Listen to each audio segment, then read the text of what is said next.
Bridgewater, New Jersey, CNN. A series of White House aides on Sunday looked to explain President Donald Trump's statement the day before that failed to condemn white supremacists or the alt-right for violence that left 3 people dead in Charlottesville, Virginia.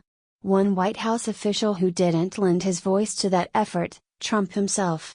A White House official, who requested anonymity and ignored attempts to go on the record, told reporters Sunday that it was obvious the president condemned white supremacists, KKK, neo-Nazi and all extremist groups despite Trump not mentioning those groups during an event at his private golf club Saturday and instead blaming the violence on many sides. The president said very strongly in his statement yesterday that he condemns all forms of violence, bigotry and hatred, and, of course, that includes white supremacists, KKK, neo-Nazi and all extremist groups, the official said.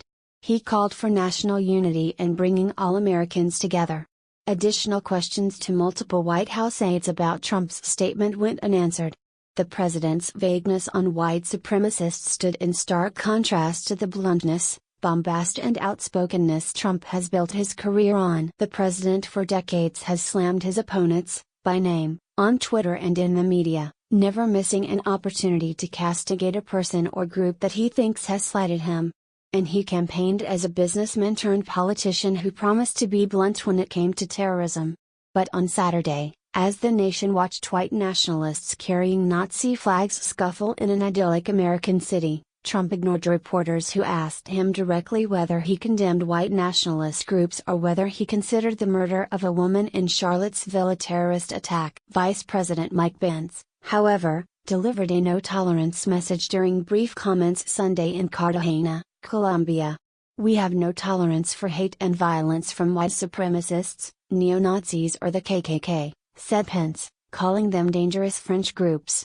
While he named the groups not mentioned by Trump, Pence defended the president's comment, saying he clearly and unambiguously condemned the bigotry and hatred.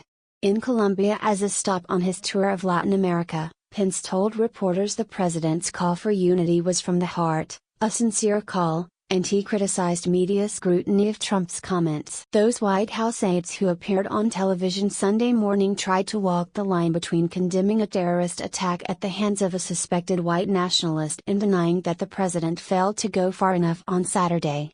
Asked directly on CNN's State of the Union whether he conceded that Trump wasn't clear enough in his statement, Tom Bossert, Trump's Homeland Security advisor, said, "No. The words of the ignorant bear little with me and should bear less with you in the media."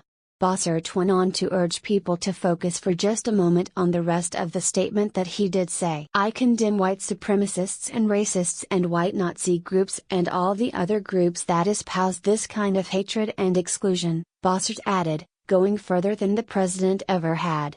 "I can't be clearer." National Security Advisor H.R. McMaster also condemned the violence and labeled it terrorism. "The president has been very clear. We cannot tolerate this kind of bigotry, this kind of hatred," he said. And what he did is, he called on all Americans to take a firm stance against it.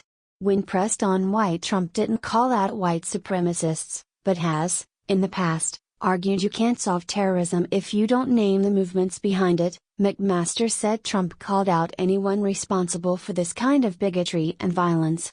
And Ivanka Trump, the president's daughter and senior aide, tweeted on Sunday, "There should be no place in society for racism, white supremacy and neo-Nazis." At no point, though, did the normally loquacious Trump personally expand on his Saturday statement with a condemnation of the alt-right, a hodgepodge of groups that drafted off the president's 2016 campaign to rise to national prominence. Trump's silence spoke volumes to some Republicans, too. He should use this opportunity today to say this is terrorism, this is domestic terrorism, this is white nationalism, and it has to stop, Senator Cory Gardner, a Colorado Republican, said on State of the Union. And I encourage the president to do so. He has a chance to do that. Even Trump's now outside advisor, Anthony Scaramucci, told ABC's This Week that he felt Trump needed to be much harsher as it related to the white supremacists.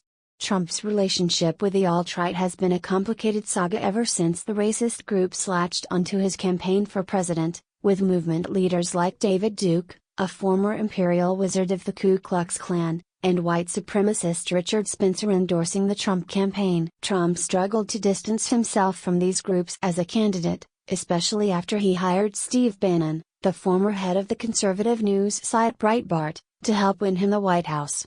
Bannon has said in the past that Breitbart was the platform for the alt-right. The problem has persisted, too. Earlier this week, Sebastian Gorka, a deputy assistant to the president, spoke about terrorism with Breitbart and said white supremacists were not the problem. It's this constant, "Oh, it's the white man. It's the white supremacists. That's the problem," Gorka said. No, it isn't. Gorka ignored repeated attempts by CNN to ask him questions about Saturday's violence in Virginia. It was unclear Sunday what the president did during the day.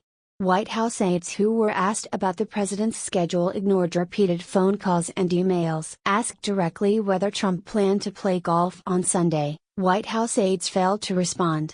What do you think about this news? Scroll down and comment. Thanks for watching. Please subscribe. Goodbye and see you again.